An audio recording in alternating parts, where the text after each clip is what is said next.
Alright, so a bunch of you guys have been asking where's Goldie, if you made any progress on the truck, anything like that, and I do have a quick update to give you guys. The truck's still sitting over at my dad's place because I just don't have room to work on it right now because my wife has to park there. The Camaro's here, the RX-7's here. Those are both pretty close, but I do have a few things to show you that I'm really excited about. So if you remember, a guy did sell me his S475. I was going to put that on the S10. I don't know if I mentioned it, but I changed my mind. That's going on Goldie. Because the S10's so light, it doesn't need that much turbo to go fast. So I was like, screw it, let's put that on Goldie, and we'll just cruise the S475, the TBSS intake, and we'll just have plenty of flow and power to pretty much destroy the bottom end of a stock 5.3. So that's pretty much going to be the limitation. So I've got things mocked up on the 6.0 here, but I'm not going to be using the 6.0. Obviously I'm going to be using the 5.3, but just check this out. Look at this thing. That is fucking bananas, dude. Like, I know that's a big turbo. Like, I've got monstrous hands, and you know what that means? Like super duper manly hands. But when it's on the engine, it makes that thing look so much bigger. It's crazy. So like I mentioned, S475, this is the 132 AR. And I was going back and forth a bunch on whether I wanted to go with like a trick kit or try the new Holly, or the Hooker, excuse me, turbo setup. Or if I wanted to just make one. I was really close to just making one, just flipping the manifolds and making one. But I didn't want the pipes to go up and over because I wanted to keep AC, so I finally, I was gonna order either a KB or a trick one, and then my buddy Dick Ham, go subscribe to his channel. He's like, check out the Fowler ones. This is a Fowler Speed and Performance, who you guys are probably familiar with from Slapping Mechanics. This is just one of his log manifolds. This one is actually, I don't know if you'll be able to see it, but this one's drilled for T6 and T4, which I liked, so that if I ever want to change things up in the future, I could switch to a different turbo. But yeah, man, this is fucking bananas. So that's where we're at with Goldie Hawn. I am going to get a different cam for it. Most of you guys probably remember that I've got the Texas Speed and Performance Stage 3 low lift truck cam. And that would work fine, but I'm gonna get something a little more optimized if I'm gonna put in all this work to switch the truck over to turbo. Might as well get something a little more turbo specific as far as cam goes. Justin's talking with some of the guys at Texas Speed and Performance about a custom cam that'll make much better use of this setup and everything to do with the truck than the Stage 3 cam. So there's your Goldie Hawn update. Now we are back to work on the Camaro. So as you can see, the engine and actually the transmission are bolted up in the car. The transmission's not mounted, but the engine is. But yesterday was just one of those days where you just want to get shit done, so that's all I did. I left the cameras off and I just hustled. And it was a fight to get this thing in here, engine and transmission all at once, because the engine hoist, you can see the like jankety ass setup that I've got there. The engine hoist stops like right here. That's as far as it can reach because the front end of these cars are stupid long. So totally sketch here, but it's worked a few times, knock on wood. That what we've had to do here is we'll actually pull the pin, slide this arm forward. The end of this arm is actually like right in here, and then we'll just throw a ratchet strap on there so that it can't slide out. And so far, like I said, knock on wood, it hasn't given us any issues, and we were able to reach. But even with that, it still stopped like right about in here. So I hate asking for help, but I almost called in reinforcements to come help me out with this thing, but I did get it. So the engine is all together. Everything is ready to go for that. The intake's gonna have to come back off a couple more times. One, because I might lend it to someone to use for a mock-up for their car. And I still need to clean it out. So it's just sitting there just for beauty purposes, basically. But we're not focusing on any of that today, fortunately. Today we're focusing on some of this. So I could make the stock clutch fan work. Personally, I like clutch fans. It's one less thing to go wrong. It's always spinning at pretty much the speed that the engine's needing. If you're higher up in the RPM, it's spinning faster, etc. A lot of people don't like clutch fans. I don't know why. I think they just think that electric fans are better. In some cases they are. But for the most part, I like clutch fans. So it would be super easy to make the stock clutch fan work, and I'm sure at a couple points I'll be like, fucking idiot, I should have just made the clutch fan work. But we're not doing that. We are going with electric fans. But because like ready to bolt in electric fan setups with the shroud and everything, because you want a shroud. If you, here, let me show you. See, right there's the radiator. Here is what most eBay fans look like. This one's 12 inches in diameter. So what most people will do is they'll just take it and just slap it right on the radiator. And that works to a point, except it's only cooling what's in the diameter of that fan. Like all this stuff over here and outside of it isn't getting air pulled through it. So it's super inefficient. I truly believe that shrouds are important. Like I said, a lot of people have made do without them, but if you can make it work, make it work. And something that I have seen done a lot, but I've never personally done, so I can't take credit for this. Like usual, most of the ideas on this channel aren't mine.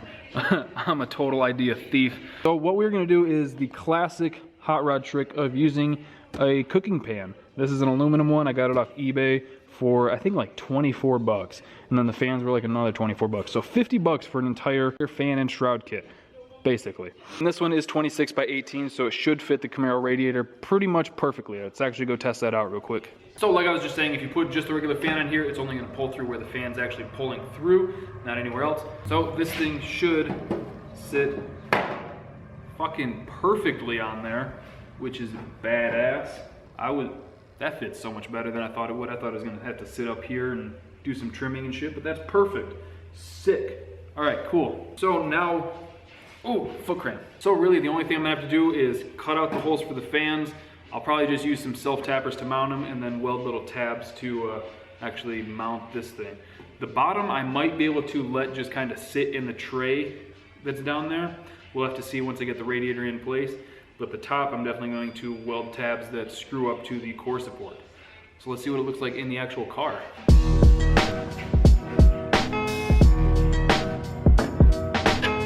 All right, so the radiator's a little crooked right now because I only have the one little rubber pad that it sits in. I completely forgot about that until just now looking at it. But it should be okay. I might put some paper towel or something up here to kind of simulate where it's gonna sit. So now that I'm looking at this, it'll be kind of iffy on whether or not it fits because there are lips for it to actually sit in. But whether or not that will completely hold it from taking off anywhere, we won't know until we test it. So let's find out. Oh yeah, that'll work great. Yeah, that's not gonna go anywhere. Perfecto, mi amigo. Shit yes. That's gonna be badass. All right, so what I'm gonna do now is start taking the stock shroud apart because all I need is this top little piece to hold the radiator and everything in. And then where the stock shroud actually bolts to this top piece is where I'm gonna make the mounts that hold the new shroud on. And they'll kind of retain that factory look, which is always sweet. Whoop, whoop. We're losing him. We're losing him, Doctor. Alright, note to self, put the fan on first. Alright, so you can see with a little bit closer what I'm talking about. I'm just going to weld a piece here, and then kick it out with the 90, and then back up with another 90, and then just drill a hole in it there. I'll do that on both sides, and we'll be golden on actually mounting it. And then all we got to do is just cut out a couple holes for the fans to breathe through, self-tap it in there, and we're done. Easy peasy. All right, so let's just get a rough idea on how far in it is. It's about 3/4 of an inch. So we'll keep that in mind, and then it'll come up about an inch safely. So if we do 4 inches, that should be plenty. And for what I'm gonna be using for those little mounting straps, I just went to not Harbor Freight, Tractor Supply. I don't know if you guys have those near you. Any like farm implement place should have this. But this is just like 3/4 by 1/16 by 4 foot long rectangular bar aluminum that I'm gonna be using. Super easy to bend, super easy to drill through. I'm still playing around with welding it. I have successfully welded aluminum, but still definitely learning. So I'm going to get these cut and we'll get them bent up, drilled, and then weld them onto that piece. Let's get to work. All right, so there are a bunch of ways I could cut it, but I think the easiest way is probably gonna be with this. Well, we did get it. And funny enough, it bending over like that gave us the perfect bend for the other one, so I'll take that. All right, so I've got enough material here that I'm just gonna go for it. and see how well these bends work out. And if they work out well, I'll just copy it onto the next one. And this stuff's so soft that I can just do that. That will work pretty well. Yeah, so like I said, that'll just push it further against it, so that's not a big deal. All right, so I'm gonna get the other one cut, bent up, drill the holes in both of them. Probably just tack them onto the sheet, and then we'll test fit it, see how it fits. And if it's looking good, I'll finish weld it. And then we'll just have to worry about cutting the holes out for the fans. All right, so I have them mocked up, just held in place with some PET tape, because that stuff doesn't leave a residue when you pull it off. And everything's looking good. All the holes line up. It's aluminum, so if they're off a little bit, I'll be able to just twist them and they'll line up again. But I'm going to try to carefully take this off so that I don't knock them off or anything like that, and then take it over to the bench and get them welded up.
Both on. They're not very pretty, but you know what? It's a learning process and they will hold, so that's all that I care about. I could have done this out of steel. There's a bunch of steel ones out there that are the same price, but I wanted to get aluminum because it's going to force me to practice, and that's exactly what it did. You can see this here. I started to get a little bit better.